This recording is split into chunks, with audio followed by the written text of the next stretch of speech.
ప్రకాశం జిల్లా అద్దంకి నూతనంగా ఏర్పడిన అద్దంకి రెవెన్యూ డివిజన్ అధికారిగా లక్ష్మీ ప్రసన్న బాధ్యతలు స్వీకరించారు. ఆర్ఎండ్బి బంగ్లాలోని తన ఛాంబర్లో బాధ్యతలు స్వీకరించారు. ఈ సందర్భంగా ఆర్డీఓ మాట్లాడుతూ కార్యాలయం అద్దంకి రావడానికి విద్యుత్ శాఖ మంత్రి గొట్టిపాటి రవికుమార్ గారి కృషి ఎంతో ఉందని తెలిపారు. అద్దంకి ప్రకాశం జిల్లాలో కలపటం ప్రజలందరూ సంతోషంగా ఉన్నారని అన్నారు. అనంతరం మంత్రి గొట్టిపాటి రవికుమార్ చిత్రపటానికి పాలాభిషేకం నిర్వహించారు. కొత్త జిల్లాలు మరియు 5 కొత్త రెవెన్యూ డివిజన్ల ఏర్పాటుకు నిర్ణయం తీసుకున్నారు. మన గౌరవ ఎనర్జీ మినిస్టర్ గారు శ్రీ గొట్టిపాటి రవికుమార్ గారి విశేష కృషి ఫలితంగా మన అద్దంకి కొత్త రెవెన్యూ డివిజన్గా ఏర్పాటు చేయబడింది. ఈ అద్దంకి కొత్త రెవెన్యూ డివిజన్లో 2 అసెంబ్లీ కాన్స్టిట్యుయెన్సీస్ ఉంటాయి. ఒకటి Addanki assembly constituency, another one is Darsi assembly constituency.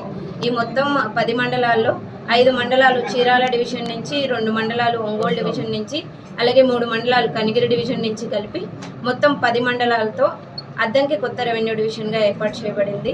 అలాగే ఇది అద్దంకి ప్రజల చిరకాల ఆంక్ష, కోరిక ఈ రోజుతో సఫలీకృతమైందని నేను నమ్ముతున్నాను.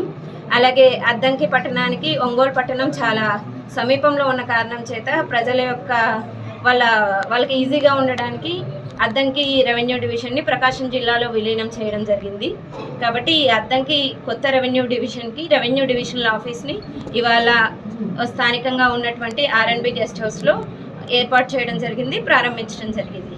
అలాగే అద్దంకి రెవెన్యూ డివిజన్లో ఉన్నటువంటి రెవెన్యూ సమస్యల్ని పరిష్కరించడానికి నూతనంగా ఇన్ఛార్జ్గా నన్ను అలాట్ చేశారు.